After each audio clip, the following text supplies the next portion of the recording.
Hi everyone, it's Denise from Paper Cast Time. I've had a lot of interest in the Barn Stars, so I'm just going to show you how quick and easy they are to make. These are made out of cardstock, not metal. I used a heavy textured cardstock for these.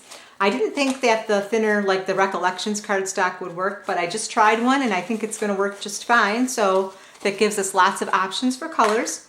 Another idea I had was to layer them. Like, I love that. I think that would look great. My kitchen, that would go wonderfly in, and like even a big one over one, just a little bit.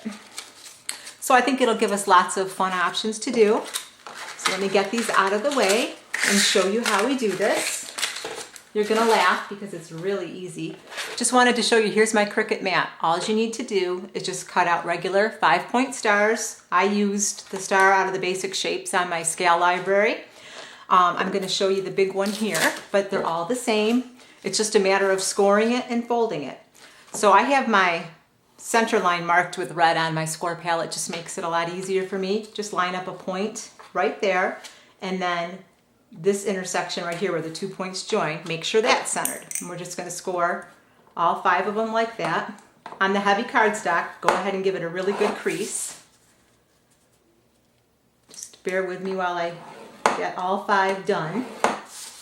I really didn't know if this would work when the idea occurred to me, but I thought give it a try, and I'm really pleased. Everybody that has seen them thought they were metal, even my daughter, so it works for me. No more buying metal Barn Stars for in the house. Unfortunately, I don't think they'll work outside. Okay, so you do all 5 of them, and then you have this. Now each point needs to be a mountain fold, but in between the points needs to be a valley fold. So what I did is I just flipped it over, lined it up again, and I just went from here to the center. Give that a good crease, so then we have to do that 5 times again. And that's really all there is to it. Then I gave mine 2 coats of Mod Podge. I'm also gonna try just spraying them with the acrylic sealer and see how that works, because that would be a lot easier. When I did the Mod Podge, I was not careful at all. I just literally slapped it on there. I was in a hurry and wanted to see if it would work. And I didn't think it would matter because I thought it would dry clear. But the problem that I ran into is where I globbed it, I have some milky spots, which I'll show you. Okay, so there we have our mountain folds and our valley folds. Now we just need to fold it.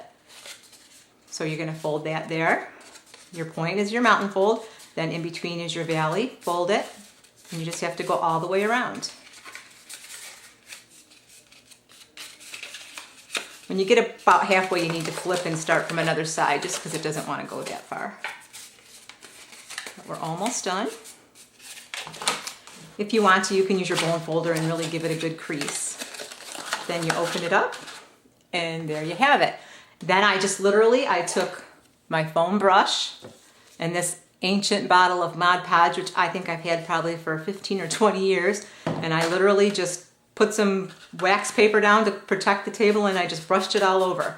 But like I said, you'll want to be a little neater than I was, because if you look here, I don't know if you can tell, but I have some milky globs where I wasn't careful.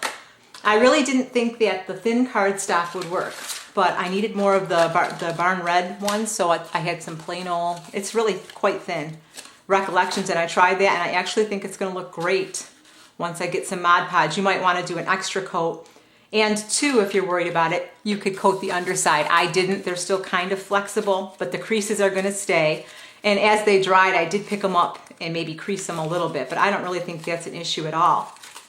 And then I was really unsure, how am I going to hang these flimsy little stars on the wall? I thought of hooking a string across, but I was afraid if they were on a nail, somebody would walk by and they'd fly off, and that wouldn't be good. So what I came up with, and it's working very, very well, I took these glue dots, and I'll show you. Probably have to show on a red one better. And I just took them.